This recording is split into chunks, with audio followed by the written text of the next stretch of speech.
Most people work for money, trading time for a paycheck, believing this is the only way to financial security. But in Chapter 2 of Rich Dad, Poor Dad, Robert Kiyosaki challenges this belief with a revolutionary idea. The rich don't work for money, they make money work for them. In this chapter, Robert shares how his rich dad introduced him to this principle through real-life lessons that completely changed his understanding of wealth.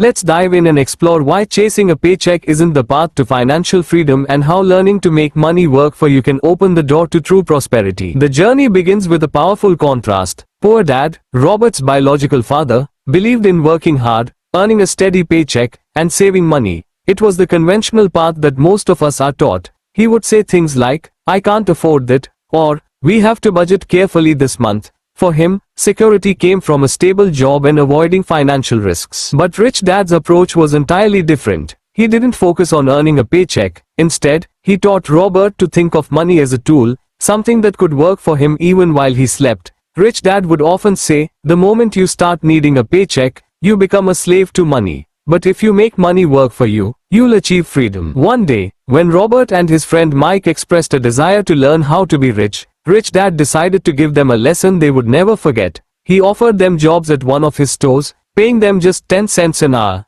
For two young boys eager to make money, this felt unfair and even insulting. But that was part of the lesson. After a few weeks of working long hours for little pay, Robert had enough. Frustrated, he went to Rich Dad to complain, saying, "This isn't fair. You're not paying us enough." Rich Dad smiled and said, "Good, you're finally feeling what most employees feel, trapped by a paycheck. But if you focus only on the money, you'll miss the lesson." This was the turning point. Rich Dad explained that most people become stuck in what he called the rat race. They work harder and harder, hoping for raises and promotions, only to find that their expenses rise just as fast as their income. They become trapped, relying on each paycheck to make ends meet, with no plan for financial independence. Rich Dad asked Robert a crucial question. "What are you learning here?" At first, Robert didn't understand. But then it clicked. The lesson wasn't about earning more, it was about seeing beyond the paycheck and learning how to recognize opportunities. Rich Dad was teaching them to think like entrepreneurs, not employees. In Chapter 2, Kiyosaki emphasizes that wealth isn't just about how much money you earn,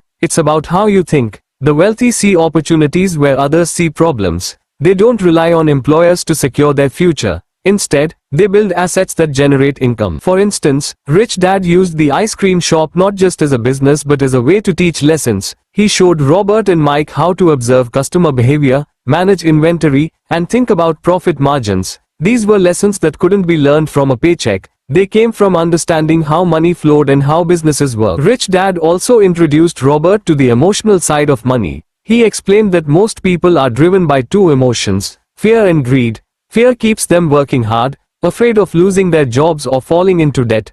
Greed, on the other hand, makes them spend more as they earn more, constantly chasing the next paycheck to satisfy their desires. But the wealthy understand that these emotions can be managed. They don't let fear or greed control their decisions. Instead, they focus on long-term goals and strategies, building assets that grow over time. A major takeaway from this chapter is the distinction between income and assets. Rich Dad taught Robert that the key to financial independence is building assets, things that generate income without requiring your active involvement. This could be anything from rental properties to stocks, businesses, or intellectual property. Rich Dad explained it this way: if you want to be rich, don't work for money. Work to learn how to acquire assets, and let those assets generate income for you. By focusing on assets, you break free from the paycheck trap and create wealth that grows even when you're not working. The lesson of Chapter 2 is clear. Becoming wealthy starts with a mindset shift. Instead of thinking, "I need to make more money," start asking, "How can I make money work for me?" This means stepping out of your comfort zone, taking calculated risks, and learning how to recognize and seize opportunities. Robert realized that his poor dad's path, while safe, would never lead to financial independence. But by following Rich Dad's advice and focusing on assets, he could build a future where money wasn't a source of stress but a tool for freedom. So how can you apply this lesson in your own life? Start by evaluating your financial habits. Are you working hard for a paycheck, or are you investing in assets that can generate income for you? Begin small, whether it's learning about investing, starting a side business, or simply changing the way you think about money. Remember, the journey to financial independence isn't about earning more. It's about thinking differently. When you shift your mindset and start building assets, you take control of your financial future. In Chapter 2 of Rich Dad Poor Dad, Robert Kiyosaki challenges us to rethink everything we know about work and money. By breaking free from the paycheck mentality and learning to make money work for you, you can achieve the financial freedom most people only dream of. The journey starts with a single step: changing how you think. If you found this lesson insightful, stay tuned for more chapters as we dive deeper into the teachings of Rich Dad Poor Dad. Don't forget to like, subscribe, and share this video to help others on their journey to financial independence.